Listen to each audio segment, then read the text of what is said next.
Okay, well, we can get started now then. Um, so it's already 1:03. And okay, so first, just to introduce myself, my name is Miriam Sanuab, and I am the Writing Relations Coordinator for Winnipeg.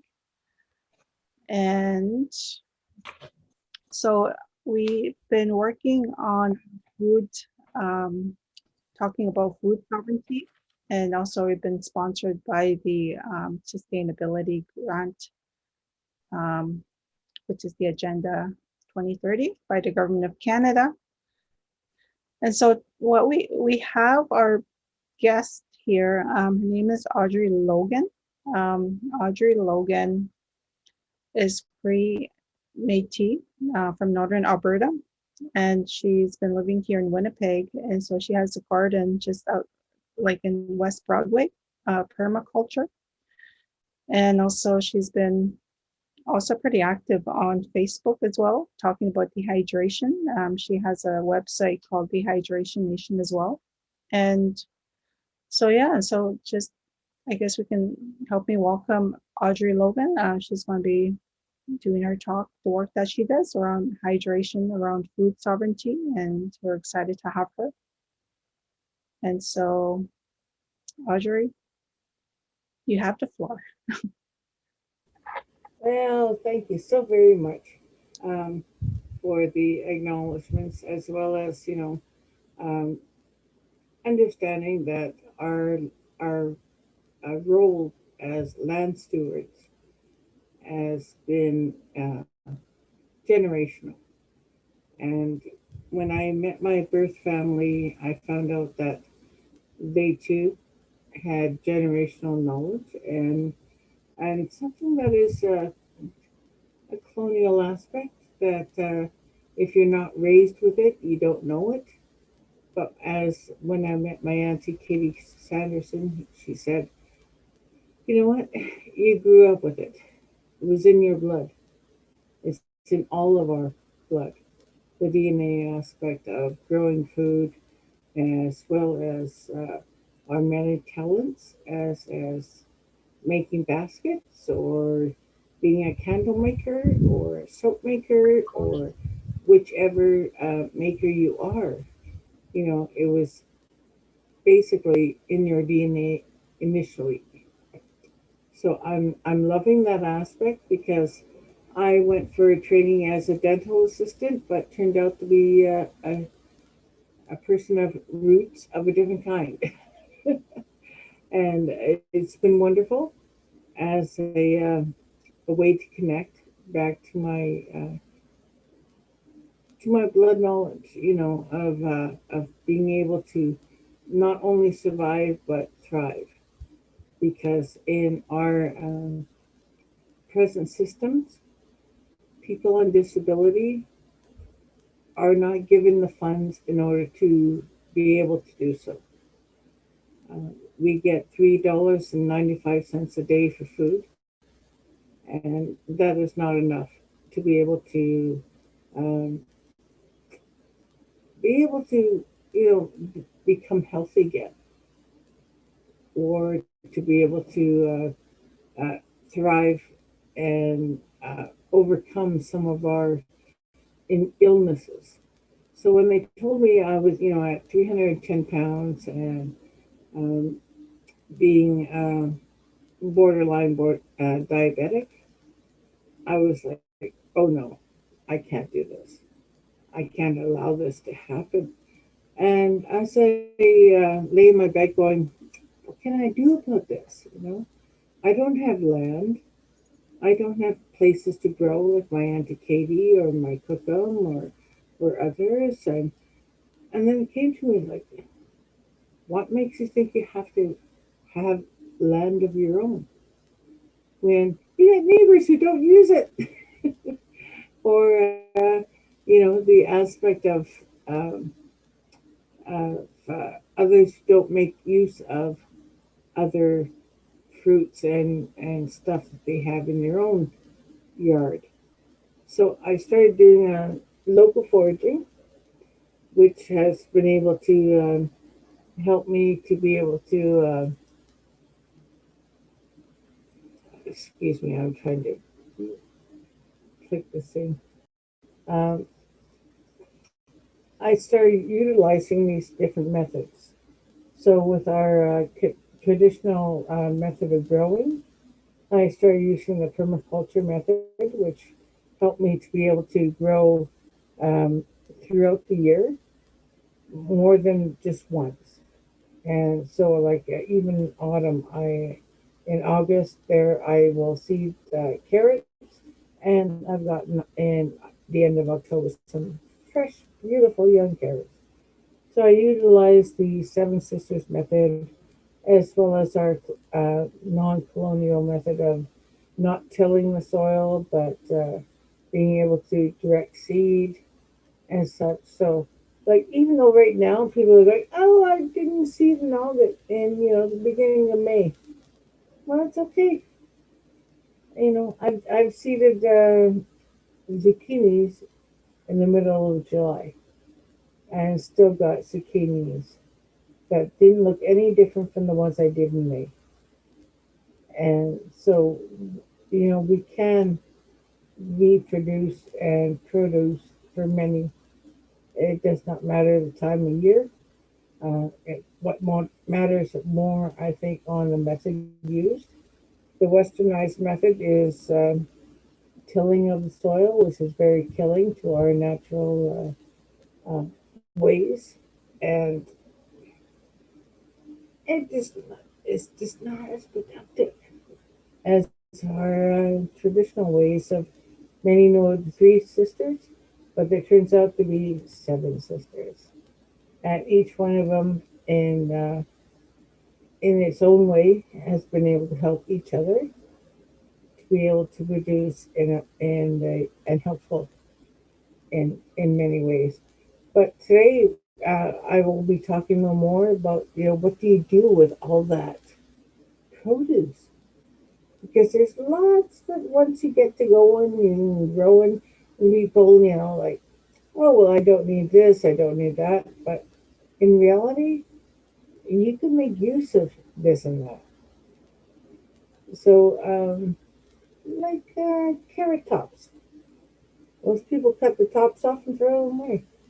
Those carrot tops, you can dry them, as well as beet tops, as well as leaf of the bean flower, and and such, and make it into what is called green flour, vegetable flour, and that has helped our people for millennia. And the reason I say that is because we have an archaeologist, Dr. Lee Sims, who helped confirm that. And in confirmation, he was able to say that and show that our people had been growing and knowing of our native fauna for thousands of years.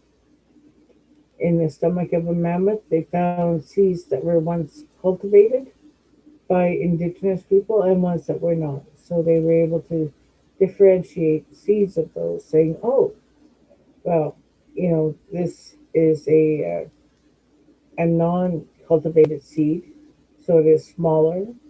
It has a thicker coat, whereas the ones who had been already cultivated by indigenous peoples were larger and a thinner coat, which we see now today, even."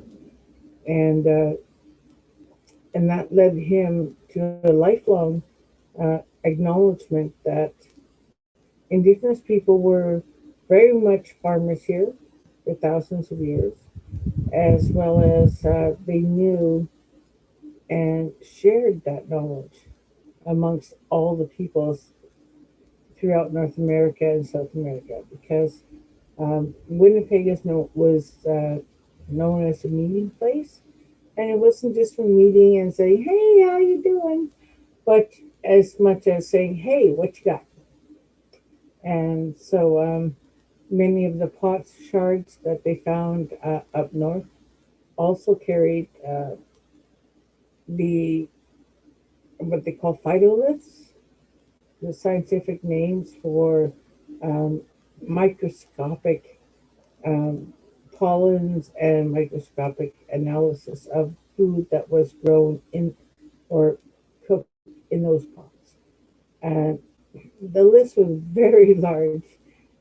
Even he was taken aback by the amount of uh, foodstuffs that were in that pot in itself.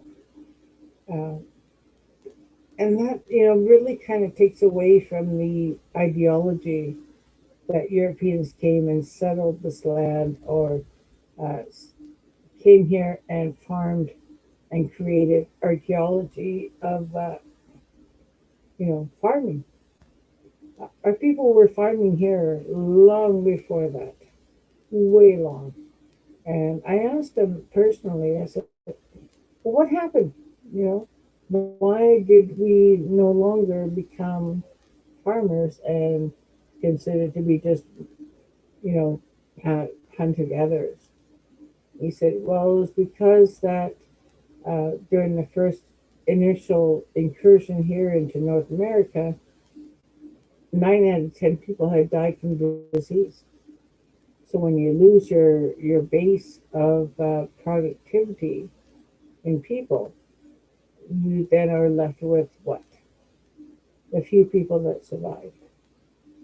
And so Europeans had not recognized the factor of indigenous agriculture because it was not done in grows and huge fields like they do. Our fields were filled with 3 or 4 different items, and our fields were like 100 acres or more. Uh, and that is based a lot on George Washington, who actually made note of burning down a couple 100 acres of food growth, saying, I'm going to drive these people out. And the native people were like, yeah, whatever. Because they already had in ground granaries, which have been found even as at Lockport in Manitoba, just north of the bridge there. Um, those are in ground granaries that were, they figure at least ones you can be able to stand in, so at least 5 to 6 feet deep. And that's where they stored their grains and stored their seeds and stored their dried food items. So when it comes to dried food items, you go like, wow, why would they do that?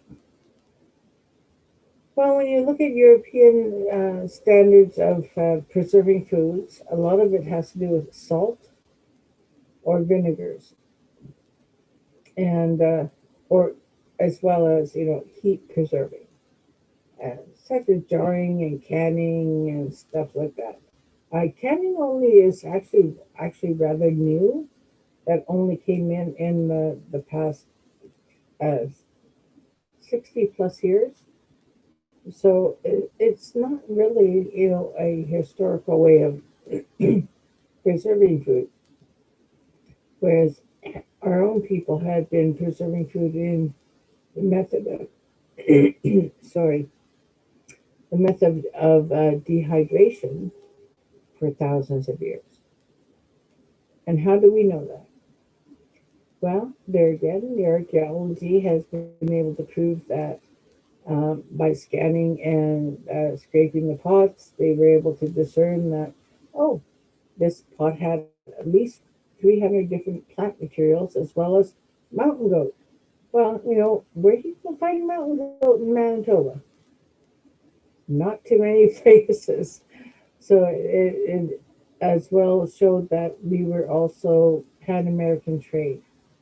So we had trade amongst the indigenous peoples from far south to far north of foodstuffs, which helped our people in many ways to be able to live and survive. And when the Europeans arrived, many of them came unprepared. And unprepared means that they did not know the climate, they did not know the environment. And so, like the Selkirk settlement is what it was called initially by the settlement that was created by Lord Selkirk, which actually spans from Ontario through Manitoba, through Saskatchewan into Alberta, as well as north into Northwest Territories and south into to the what's now known as the Dakotas. And their initial settlements would have perished. And they were on the brink of it. But the women of Peguis asked the chief to be able to send over to them gifts of dried produce. And that dried produce then was utilized by the Selkirk settlement in their vegetable flour, dried meat, dried fish, which helped them be able to get through that winter and be able to survive. Because otherwise, they would have died just like the other settlements that came over uh, previously in other parts of North America.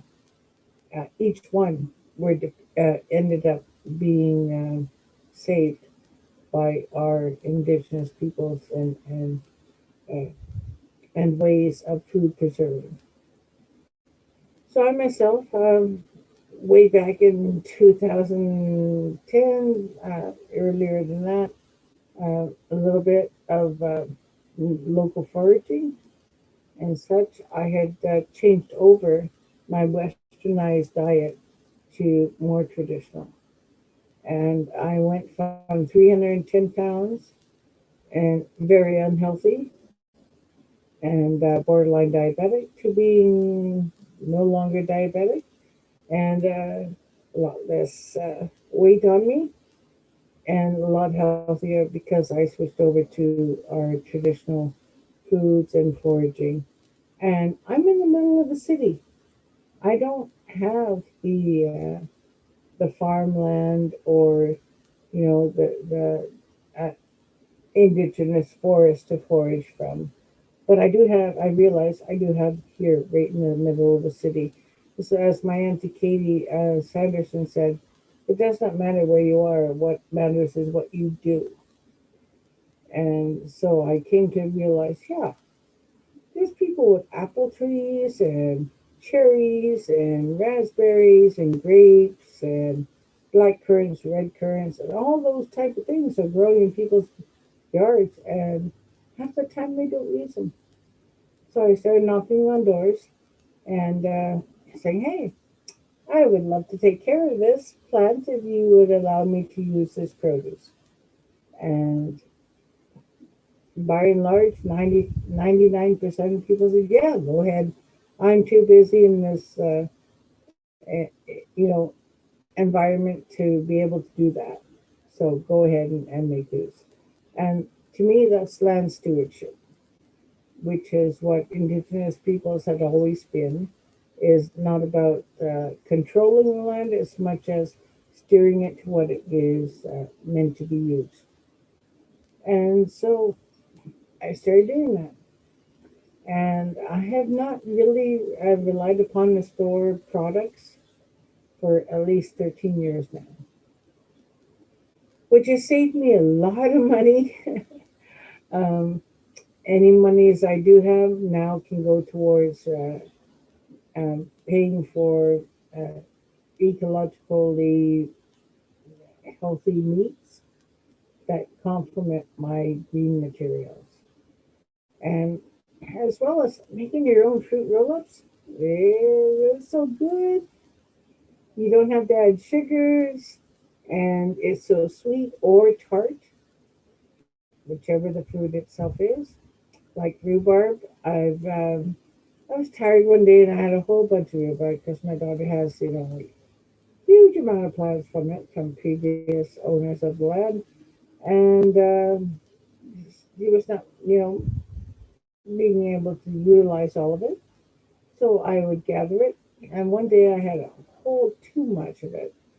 I was like, "Yep, that's it. I'm drying you." So I sliced them thin and put them in the dehydrator. And then, as my auntie said, our people were ones who adapted to whatever you were presented with. So I put them in the Vitamix, powdered them, and then we're able to use that rhubarb powder in some of my sweets and treats as a topping, as well as to cover meats when I was roasting. And wow, what flavor I was able to attain because of doing that. So I was able to have this, tart sweet, but also I could like rim a glass with water and then dip it into that powder and then have an awesome tea for summer, as well as, utilizing the plant material not just for cooking, but enjoyment in relaxation. So, like some of the mints as well. Mint is a coolant, so I would infuse that into my coconut oil, then apply that as a salve, and that help cool the skin. Mind you, you smell like peppermint patty, so to say, but at least then your body's cooled down. You apply that into your uh, what do you call that? Veins that are very more exposed to the skin, as the jugular veins, as well as the thigh veins and your wrists.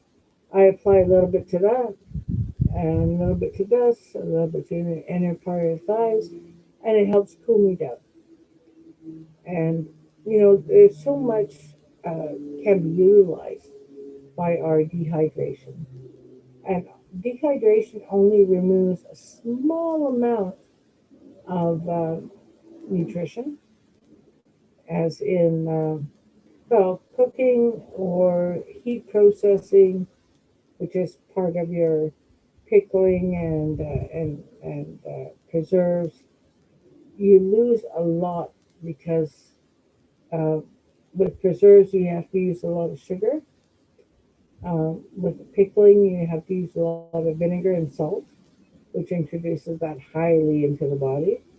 And with dehydration, you actually only lose up to 14%, whereas the others you can lose 60 to 80% of your nutritional value from that processing. And because I have a disability where I have a neck injury, so hand repetition was very challenging. I found that by dehydrating, I only have to do it once a year when things are in season. And when things are in season, I slice and then dry it. And using our modern machinery, very easy to do. And you don't always have to have a dehydrator indoors. My first dehydrator was a couple racks that I got from the Dollarama in front of a south facing window with an oscillating fan.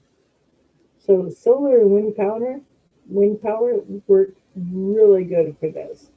And then, as I was able to have more of an area to do so, I would just set up racks of window screens and, have them on rack upon rack and draped over just to, keep down the dust and stuff from the city environment. Um, was able to drape that over top of it. And then within a day, they were dry. And I found that root vegetables though take a little bit longer. And so the next day I would bring them out from under a covering and allow them to do a second day of drying. But initially, personally, I thought, oh, I got to have lots of tins. I gotta have lots of areas to put this. In reality, I didn't. Um, Turns out that my 10 pounds of carrots for the winter, I didn't even get through the 10 pounds of carrots. So the 40 pounds of carrots that I did a couple years ago are going to do me for at least a couple years. and which is great. Uh, but it also lets you know that you don't have to do this all the time, every year. You can do a good amount one year, and the dehydration action actually will preserve the food for up to 50 years or more. So all we're doing is removing the moisture from that product. And then I graduated not just to doing our vegetables and dried greens, but also meat and fish. And so I make my own natural beef broth, bone broth, where I have some here. And what I do is I made some uh, neck bones and other bones of whether it be beef, lamb, you know, and other goods. I would make my broth from it, and then skim the fat off by putting it in the fridge, and then the next day take the fat off, and what's left underneath, I would scoop it out and put it onto my dehydrator, what they call silicone mats or parchment paper, and dehydrate it, and then I got my own bouillon, you know, which you can make into an awesome gravy, as well as soup additive or any kind of thing that you would naturally add into a bouillon. And it also allowed me the ability to be able to preserve many things that most likely would have gone bad. But like celery, you dry celery, it's actually very salty. So that can add into your food stuffs without adding the salt aspect. And so it's been quite a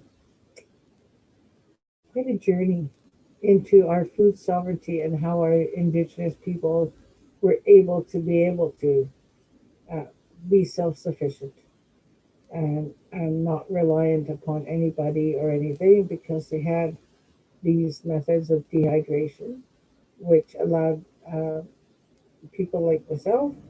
I use squash for flour, and it makes a very nutty, sweet tasting flour that I can make into a tortilla or add it into my soups as a thickener, or even just chunks of squash into it during the winter, which then give me the good vitamins and minerals that I need. And it's just been when one talks about freedom or sovereignty, that's how I feel. I feel very much a sovereign aspect to being able to avoid having to buy the westernized food. Like I said, I've hardly been in the store in 13 years, but many of the things I utilize, I've grown myself or locally harvest, and know, dried tomatoes. I can take those and add water, use a little puree thing, and I got tomato soup. Okay, fruit roll-ups.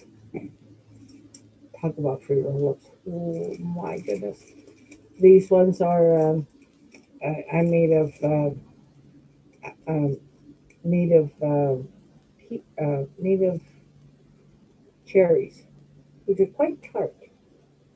So you don't have to add sugar, you don't have to add salt or anything, but with it you get quite a bit of a goodness from it because there again it's the pure product.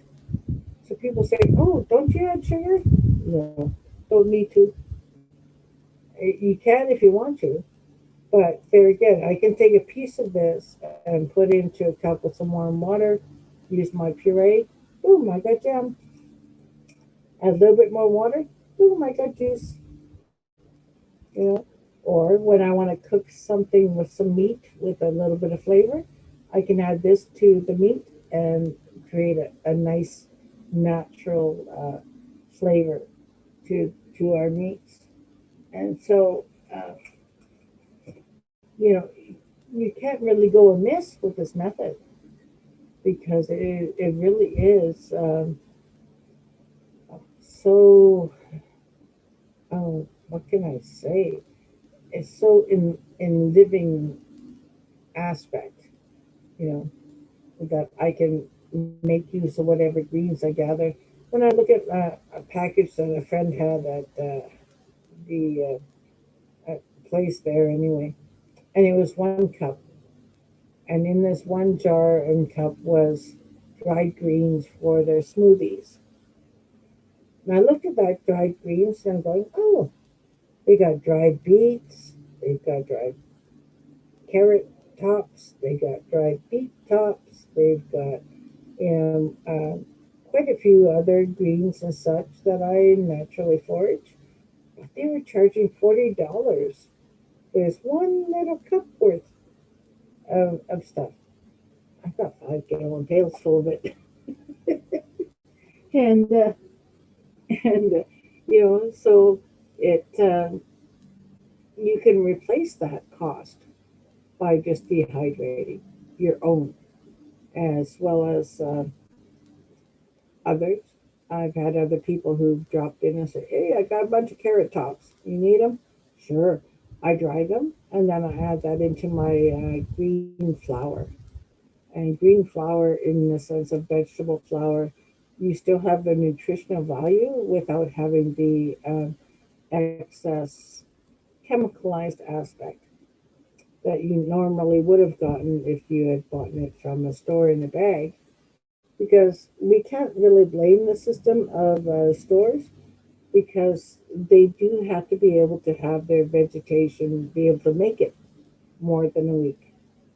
So carrots in the store that you buy will usually have what's called a spray of debud, and debud is a chemical that stops the plant from sprouting. And so your carrots could last, right up until January in a bag. But in reality, ones from the farm or naturalized carrots usually last only 4 or 5 days. And I dehydrated both just to see what the differences would be. And the ones from the store, when I rehydrated them, very bitter. Very, it did not really have a good carrot taste. And that was because there again, I was more consuming of the chemical than I was of the natural product. Whereas when I did ones straight from the garden and straight from the farmer, they were, when I rehydrated them, they were sweet as could be, and even to the point that I had to be careful how many carrots I added to my stew or and such, because otherwise it could overtake the scent and the taste of carrot. And I was just amazed in that change and that factor aspect of what we spray and how we grow things really changes the flavor. And since I've been off of westernized foods, my tongue no longer has the coating that it used to have, which protected it from those chemical reactions. So, of more chemicalized fruit and foods. So now I'm more able to taste and feel that natural goodness of each of them. Initially, I couldn't, because there again, I had my tongue had been coated for decades with a a protective layer to protect it from the Dorito burn and a few other you know chemical aspects. And so now that that wore off, now I can taste the flavor of those foods, which is why they say, oh, when people switch over to natural foods, they go, oh, it's so bland. I can't taste it. Yeah, well, give it time for your tongue to switch over from being overly protective to protecting from those chemicals to being more naturalized, where it can now recognize the natural foods and the natural things you're feeding yourself. And I also found that the Western way, 3 meals a day is the norm, but with our uh, once I switched over, I only eat once a day actually. I don't need or feel the need to eat 3 times a day because I'm not eating empty calories. I'm eating very high nutritional foods to where once a day is enough. I've tried before to take it beyond that, and yeah, I just end up with a fuller stomach and the body going, "What the heck? We can't we can't process this all at once because it's so nutrient dense that we actually only need to eat them once a day." So that in itself cut down my need for food daily to where, because, on disability, we get $3.95 a day for food.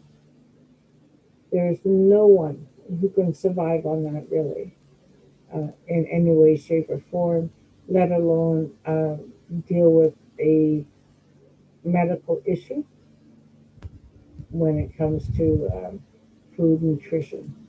So a lot of people say, "Oh, well, you just need to go to a better market or this and that." I had all kinds of so-called advice at the time, but once I switched over to our traditional ways, I only, like I said, once a day, and every fourth day I actually do fast because my body needs needs to loosen whatever's in it because it is so concentrated, and it's helped me a lot. Even pemmican. Pemmican is not just meat and berries ground up together, dry. We do have a video on that at Dehydration Nations, and the the item that we're working with, as in dried meat, which is your protein, doesn't always have to be meat. It can also be dried beans. So beans that have been cooked and then dehydrated, you can dry them and use them as the protein aspect. So for ones who are non-meat eaters, uh, they can still, be able to make a consumable product that does not have to be cooked, is already been cooked. Uh, and they can use it on the go when you're biking or hiking or camping or whichever. Put a little bit in your cheek, allow the natural juices to flow, and you will have the essence of that food absorbed in the body. And ones who have contacted me back going, "Wow, all of a sudden I'm biking along and I can taste blueberries or mushroom or beans or whichever," but that gives you that also that powerful food feeding to your muscles and your body, which is needed, right? And there's times that I've gone to workshops and there's things in the past, and a lot of things that we're feeding people for lunches and such, I couldn't eat. I couldn't eat them because it consisted of a lot of chemicals, or just made me feel bloated afterwards. And then when I started just carrying my own pemmican, which is, a variation of vegetables and meats and such, and berries and nuts, it did me a lot better. And I could just take a little pinch of that, put it in my cheek, and talk while they're all talking, having their lunch. And there again, to me, it's a way of freedom too. We are in an oppressive system of poverty, and not just First Nations, but anyone on disability, anyone who is low income knows what it's like to have to bypass the good meats and end up eating more carbs, and because they're cheap. but cheap doesn't necessarily make it good. So by adding into their diet these dried meats or the dried fish or the dried vegetables or dried fruit uh, can really help along with that. And when people say, well, where'd you get your apples for that? It's a lot in the store. Well, you know how many apple trees there are in Winnipeg? A heck of a lot. And so all you do have to do is knock on a door. Say, hey, can I pick the apples off that are dropped or whatever? And, um, you know, utilize that aspect. If they have excess flowers that need deadheading, I would go and knock on the door and say, hey, I notice you have a lot of bee balm. And bee balm is, it's got its own natural spiciness to it. So I like to cook meats, our native meats with it, but also as a tea. And they go, oh, I have no clue. I just bought them at the store. They're an annual, and go ahead. And so I would deadhead and take off the spent flowers and make use of that for a tea or there again to cook meats with. It adds like a, what they call like a chai tea, I guess they would call it. Chai tea is kind of spicy, but yet not hot. And, your bee balm and Monarda really do that well. So utilizing these foods and our foodstuffs that our indigenous people have been utilizing for thousands of years have been able to help me personally uh, be able to uh, adapt more to the imposing poverty that happens with many people in low income or disability. And if I figured, and friends of mine figured, hey, if you can do it, and you're low income, and you're, you know, uh, in a so-called destitute, then what you have, you can share with others. And so they created the Facebook page, Dehydration Nations, as well as a clinic garden group, clinic with a K, to show how I utilize the method of growing, which is more indigenous led to being what they call, Westerners called permaculture, but we call it just natural growing. And so we don't dig, we don't till, and it's always produced very well. And so I said, yeah, okay. And they created the page, Dehydration Nations, to where I share on how to dry things, how to utilize it, and rehydrate it. And I find it so much better to be able to do that because our knowledge is meant to be shared. It's not meant to be hidden anymore because it's no longer against the law to share our knowledge. Uh, we have to acknowledge the fact that it was against the law at one time to have what was called potlatches or giving ceremonies, where leaders or people of the community who had excess amounts of food and such would be allowed to give to the community uh, their allotment. That became illegal. And that became illegal because of the Indian Act. And the Indian Act, if you do chance to take a look at it, which very few people have, but if you do, look under the agricultural um, series of it, and you will see how much is very much apartheid, to the point that that explains why Indigenous people were no longer allowed to grow their food or share their food or sell their food and throw them out of the economy uh, of, of such stuff.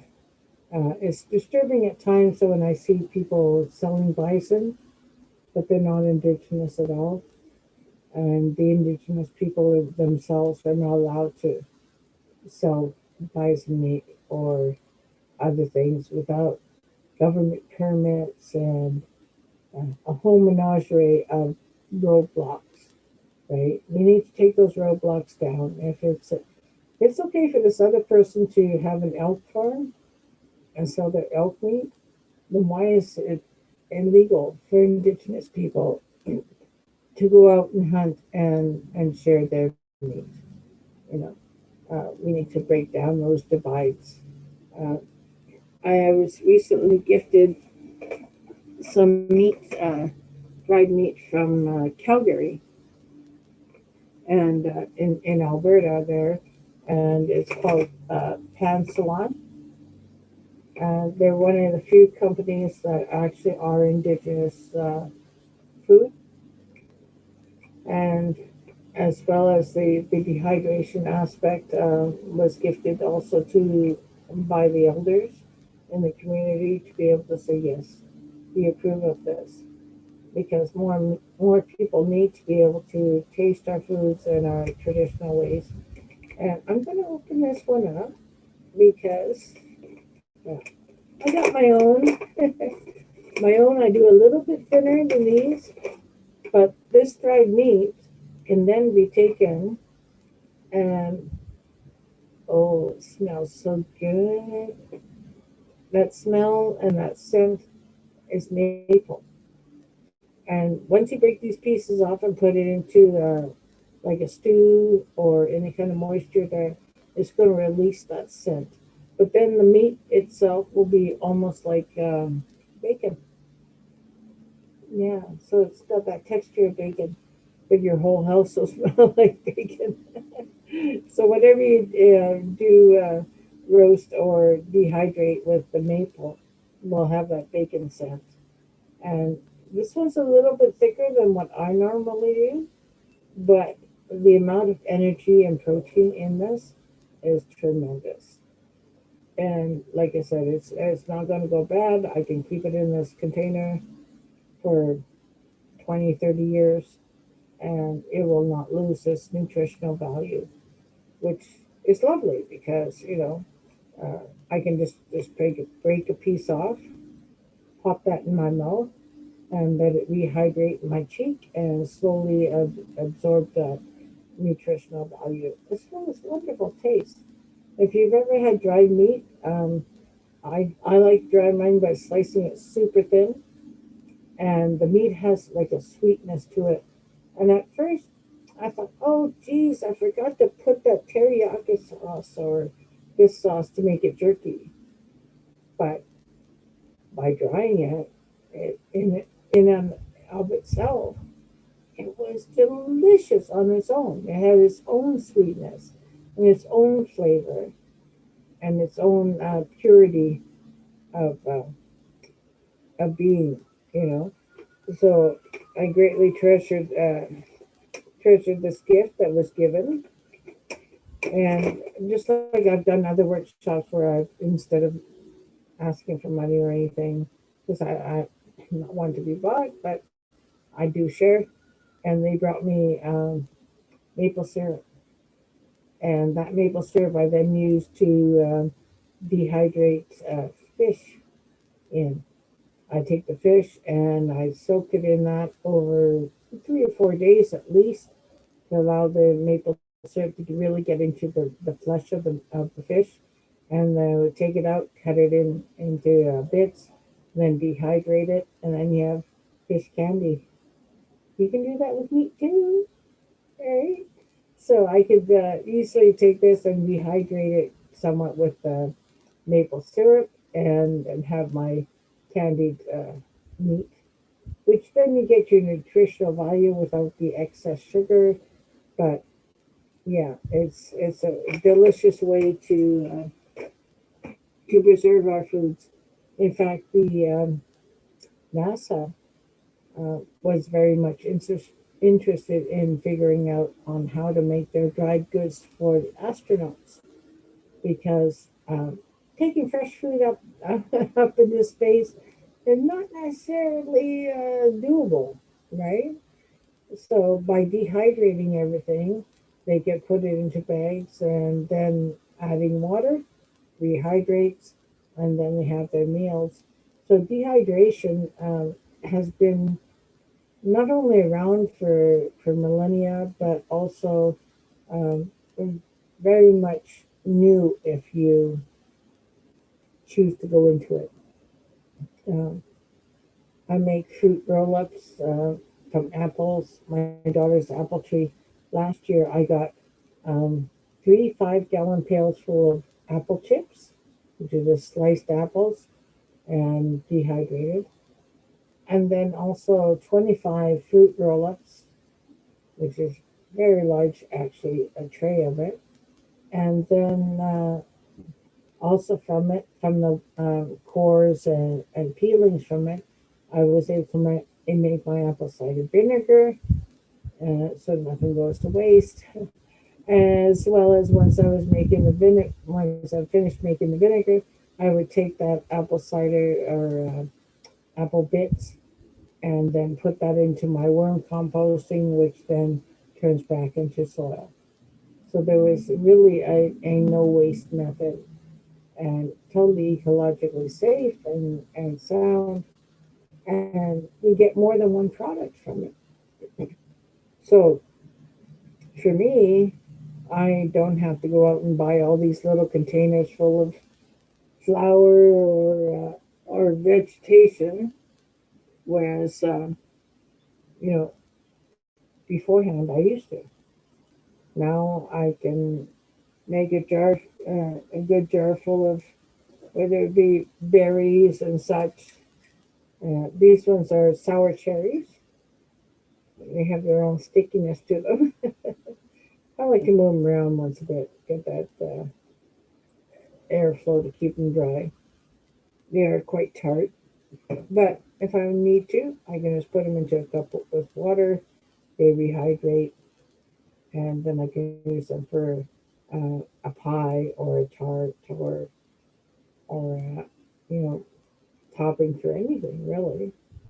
We're only limited by our imagination, as I call it, and it's really helped me a lot in our, there again, because of our low income aspect. And now with the pandemic, you know, we need to find ways to preserve our foods. And jarring and canning for me was just too challenging in the sense of I couldn't do up the jars because my hands taken up to a certain temperature does not always mean it's safe. And I figured, why make it so much harder for myself? Why not just dry it? That way, when I need peppers for my, or this and that for my, let's say what they call a Montreal spice for meat or for a dry rub, I just dry the peppers that I've been able to grow or got from the Good Food Club market and dry that and add that in. And then it's real. It's far more nutritious, you know. And pardon me, I got to pick up these little bits because we don't like to waste nothing. And it's so good, you know. And our natural treats, to me, it, it feeds our ancestral DNA aspect because many people have been recently acknowledging the fact of what they call blood knowledge. And blood knowledge to me means that once you're reintroduced to traditional foods and such, your DNA recognizes it and starts popping up, going, "Hey, I recognize that," you know, for some reason, and it feels good, and we can get vitamins going and such. But then also the historical memories start coming back to you. And then next thing you know, you're going, well, I don't need to go to the store for a can of beans. I just can get some dried beans and then put them in the slow cooker with a little bit of this and that, and you get your natural dried beans or bean nutrition from it without having to buy a can of beans.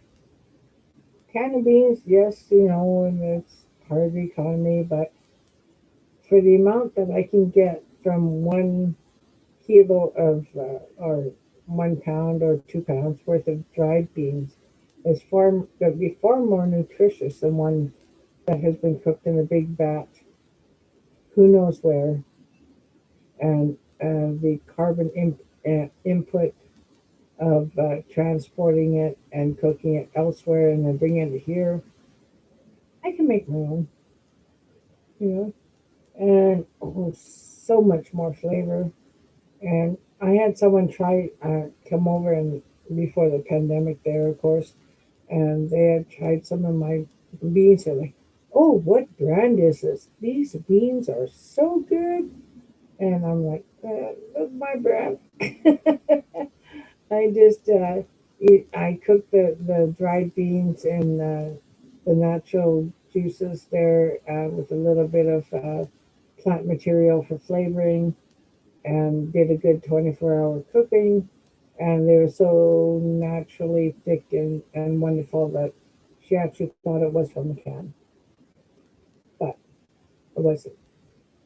And it felt good to be able to share that with her, because then she was like, "Oh, I'm going to try this." And you can find, natural bean sources, places like El Zacos on Sargent here in Winnipeg, Bulk Barn. I've gone to Bulk Barn and got some black turtle beans and even planted them. And those black turtle beans produced more beans for me, but not just green beans, but then I allowed them to go to seed and then got my next supply of beans to where I don't have to go there anymore and buy some black beans because now I'm growing my own. So it opens up a lot of avenues of just natural awareness, of self, and not just self, but how we fit into that natural order of things. As our people were land stewards, we steered the land. We didn't control the land as much as we steered it to what it was capable of doing. And we had Pan American trade, so even if we didn't grow certain things, we knew that during the years of trade, people would come up and bring their goods. People would trade for items, and that was carried easily because they dehydrated it. So squash flour was easily dehydrated, ground up, and put into bags, which of course our people were making it of natural sources for their area, and being able to hold that no matter how far, right? And it just, I just find it so comforting to know that even though there was a snowstorm that happened before the pandemic and the pandemic, that I've not had to rely upon the store or the urgency to attend one or to have emergency food, because in all my jars that I have, I've got fruit, I've got meat, I got dried fish. All I have to do is rehydrate, put it into a little slow cooker, and I got a stew, I got a soup, or I can make it into whatever I want. I've sliced the zucchini lengthwise, dried it, and those I can use for a vegetable um, lasagna just by adding a little extra water to rehydrate, and put that in the oven, and boom, I got a really good meal without having to compromise my health extra because of it. And it's been really, for me, reclaiming my ancestral knowledge as well as ways of food production and freedom.